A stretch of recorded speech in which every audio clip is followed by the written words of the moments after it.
Welcome to Awakening Intuition interview with Clare Goodwin today. Clare is the founder of Body and Spirit, and thank you, Clare, for coming on board and sharing your wisdom. Thank you for asking me. So, Clare, you and your intuition. Yes. What would you like to share about it? I think in all the work that I've done for myself in many different ways over many different years, the intuitive part has been the hardest part to recognize and to make space for in my life. Partly because I think it goes a lot alongside confidence, which is something that I've always found quite difficult. Confidence in myself, I need to have that in order to be able to listen to my intuition and trust it. Yeah, I feel a lot of women, a lot of us have that disability in a way, not trusting our confidence and therefore not trusting our intuition. Yes.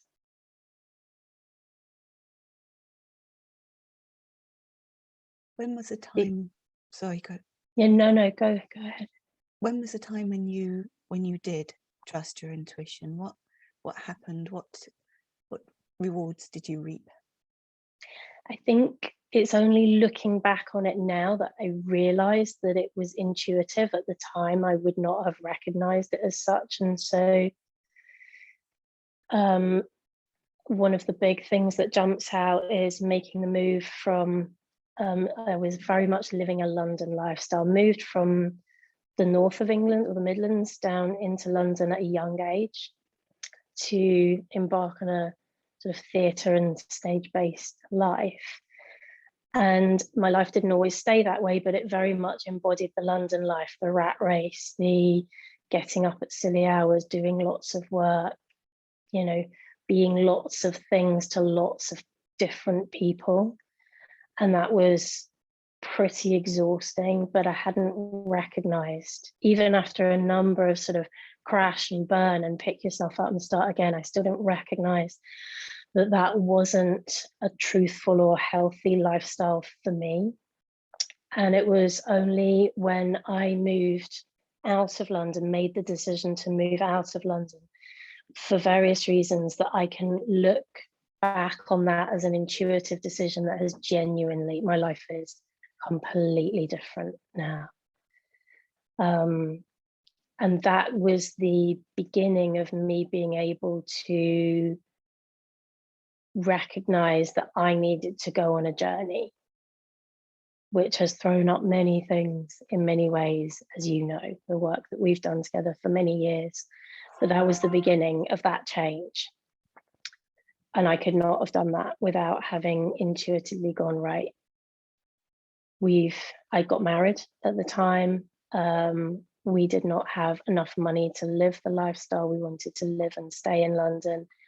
And we were both exhausted by that lifestyle. So let's move. Wow, that's a big move.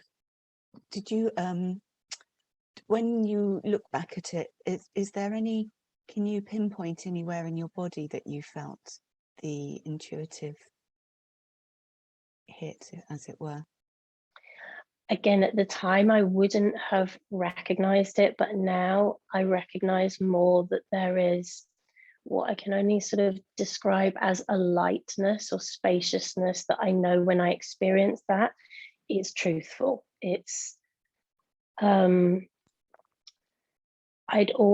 I'd been brought up to believe in the best possible way and always live the life that unless you are working hard and something was hard work, that you are not achieving something. And the realization that actually when it's right, it's easy, has taken a long time to recognize consciously. But yes, I think that's it. When the decisions are right, not only is the decision easy to make, but the the steps that are required to then follow that through flow in a lighter and easier fashion. And one of the things I still struggle with now is that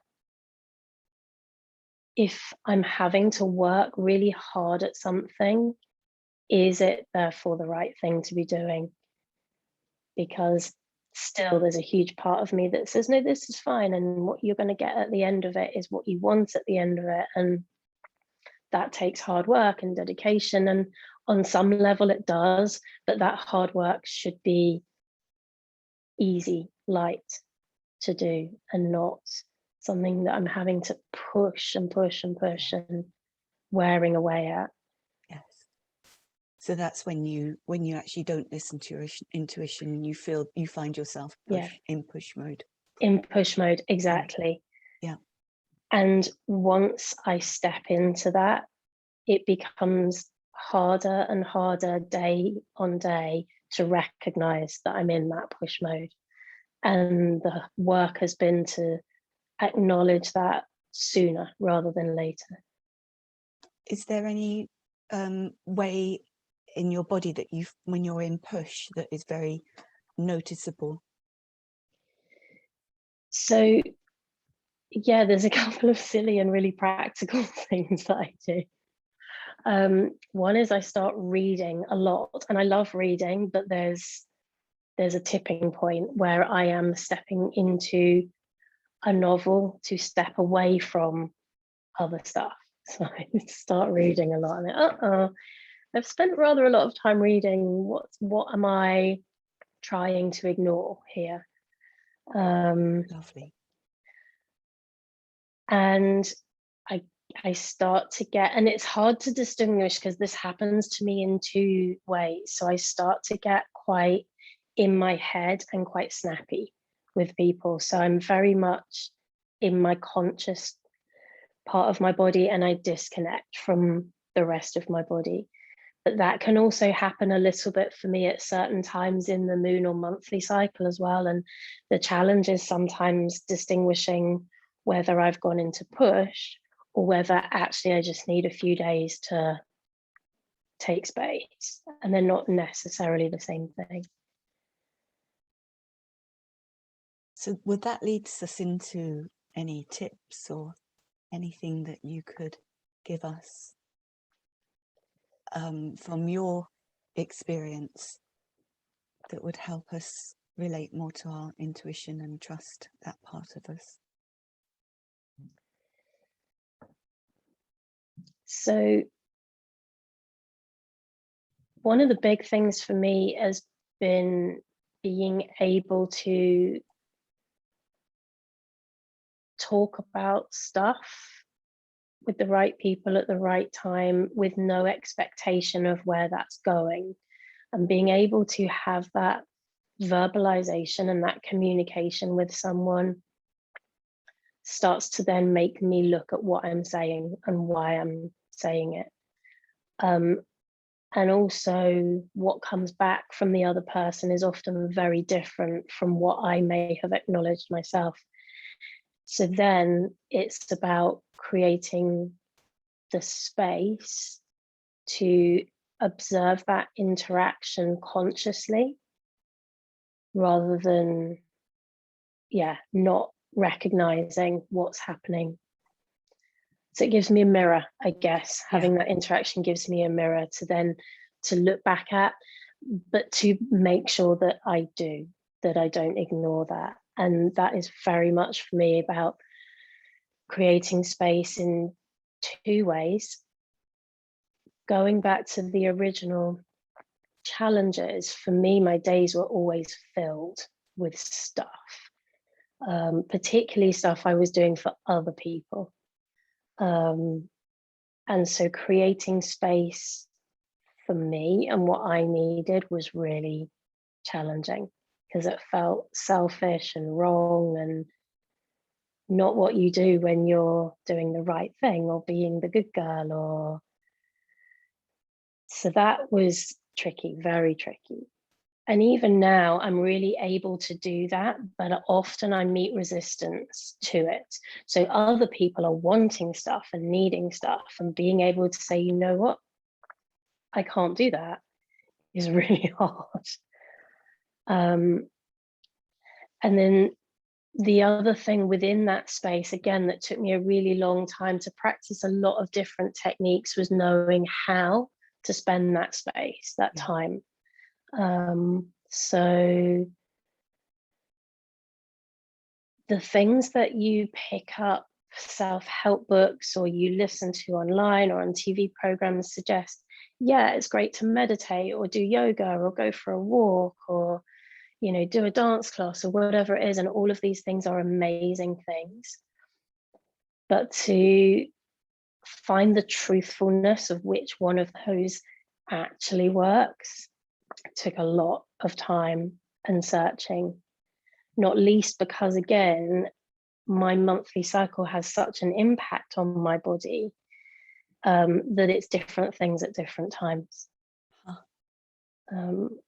So yeah, there will be one week where I need space and I need to digest and acknowledge, but that means jumping out of a plane or doing a boxing lesson. And there will be other times when it means having a lie in, doing meditation in that time, you know, between sleep and wake. And I'm sure that, can I swear? I'm sure that annoys quite a few people around me when they don't know what's going on with me. And yeah, tough.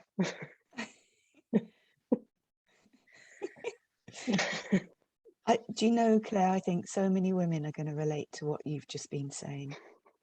So it's many not there yet, but you have a very clear view now of what can help you and what stages to use those tools. I mean, that is incredible. So amazing.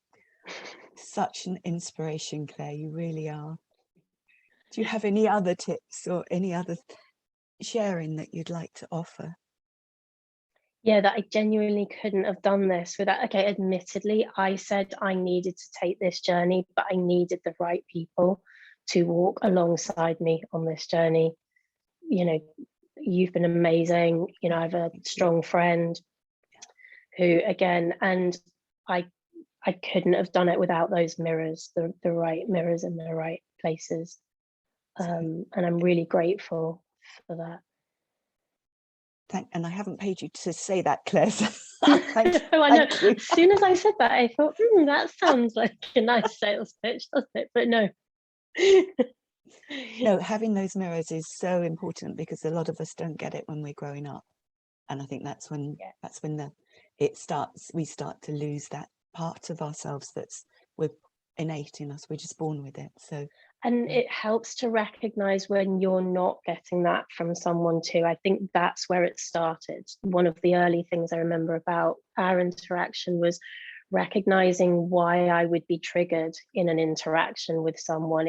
That then enabled me to go forwards and say, okay, what do I not want, or how is this interaction triggering me? Therefore, now what can I and do I need from interactions with people is almost not the first step, but a later step. And now I can really tell when, and again, that comes down to the intuition, when something is not the right situation or the right person or needs to change.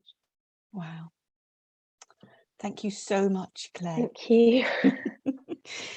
It's been absolutely fantastic listening to you, and I really hope that this has been useful for some women out there that are struggling and not able to access the part of themselves that we are so needing to live from at these chaotic times. So thank you so much.